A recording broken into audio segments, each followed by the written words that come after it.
بہنیں اور بیٹیاں کیا ہوتی ہیں، یہ زمانے کو میرے محبوب علیہ السلام نے آ کر بتلایا۔ آقا کریم علیہ السلام کی آمد سے قبل آپ تاریخ عرب اٹھا کر دیکھیں، جب کسی کے ہاں بیٹی پیدا ہوتی تو شرم سے اس کا منہ کالا ہو جاتا۔ عزت اور آبرو بچانے کا باپ کے پاس ایک ہی راستہ ہوتا کہ ظالم باپ ماں کی ممتا بری گود سے پھول جیسی بیٹی چھینتا، گڑھا کھود کے دھکا دے کر اوپر مٹی ڈال دیتا۔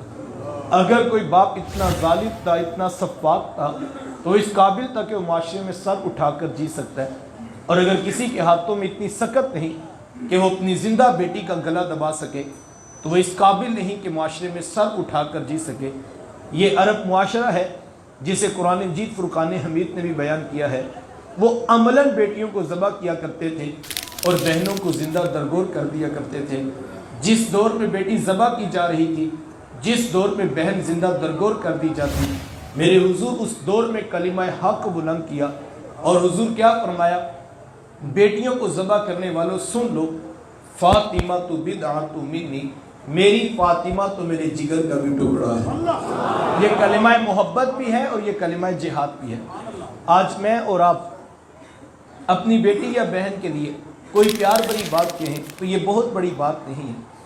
آج اس معاشرے میں بیٹی کی عزت ہے، آج اس معاشرے میں بہن کا وقار ہے۔ یوں ہی تو نہیں بوڑھا باپ جھکی ہوئی کمر پہ بوریاں لاد لاد کے مزدوری کر رہا ہے کہ میں نے اپنی بیٹی کے عزت کے ساتھ ہاتھ پیلے کرنے ہیں۔ جوان سال بائی فیکٹری میں اوور ٹائم لگا رہے ہیں کہ ہم نے بہن کے جہیز کی ساری چیزیں پوری کرنی ہیں۔ تین تین ٹیوشنیں پڑھا رہے ہیں کہ ہم نے بہن کو عزت کے ساتھ بیاہنا ہے۔ یار یہ باپ تو ذبح کرتا تھا، یہ بھائی تو زندہ درگور کر دیتا تھا، آج یہ اوور ٹائم لگا رہے ہیں، یا آج ڈبل شفٹ لگا رہے ہیں، یا ٹیوشنیں پڑھا پڑھا کر بہنوں کی ذمہ داریاں نبھا رہے ہیں۔ ان کے سینے میں اتنا پیار آج آ چکا ہے کہ جب ماں باپ بیٹی کو رخصت کر رہے ہوتے ہیں، آنکھوں میں پھوٹ پھوٹ کے آنسو ٹپک رہے ہوتے ہیں، اور وہ غش کھا کے گر رہے ہوتے ہیں کہ ہم سے بہنوں اور بیٹیوں کی جدائی دیکھی نہیں جاتی۔ یار یہ باپ تو ذبح کرتا تھا، یہ بھائی تو زندہ درگور کرتا تھا، ان کے سینے میں اتنا کوٹ کوٹ کر پیار کس نے بھر دیا؟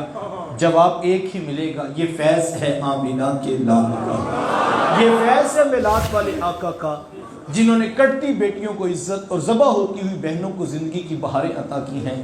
یقین جانیے ایک دن کا میلاد کیا ہے، ساری زندگی سجدے میں رکھ کر تشکر کے کلمے پڑھے جائیں تو پھر بھی حق شکر ادا نہیں ہوتا ہے۔ بیٹیاں کتنی عظمت والی ہوتی ہیں۔ آقا کریم علیہ السلام ایک دن گھر تشریف لائے تو ام المومنین حضرت سیدہ عائشہ صدیقہ رضی اللہ تعالی عنہ عرض کرتی ہیں کہ حضور آج بڑا عجیب واقعہ ہوا۔ حضور میں عائشہ آج کیا ہوا؟ عرض کی حضور ایک حبشیہ نیاد عورت آئی اور اس نے آ کر دروازے پر صدا لگائی۔ میں نے گھر میں تلاش کیا کہ کوئی چیز مل جائے تو میں سائل کو صدقہ کر دوں، اس خیال سے کہ نبی کی چوکھٹ ہے اور سائل خالی نہ جائے۔ حضور مجھے ایک کھجور ملی تو میں نے اس کو وہی صدقہ کر دی۔ حضور اس نے اس کھجور کے دو ٹکڑے کیے، ایک دائیں جانب والی بیٹی کو کھلا دیا اور ایک بائیں جانب والی بیٹی کو کھلا دیا۔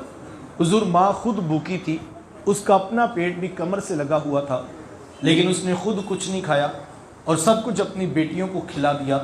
یہ کہتے کہتے ام المومنین آپ دیدہ ہو گئی، آنکھوں میں آنسو آ گئے۔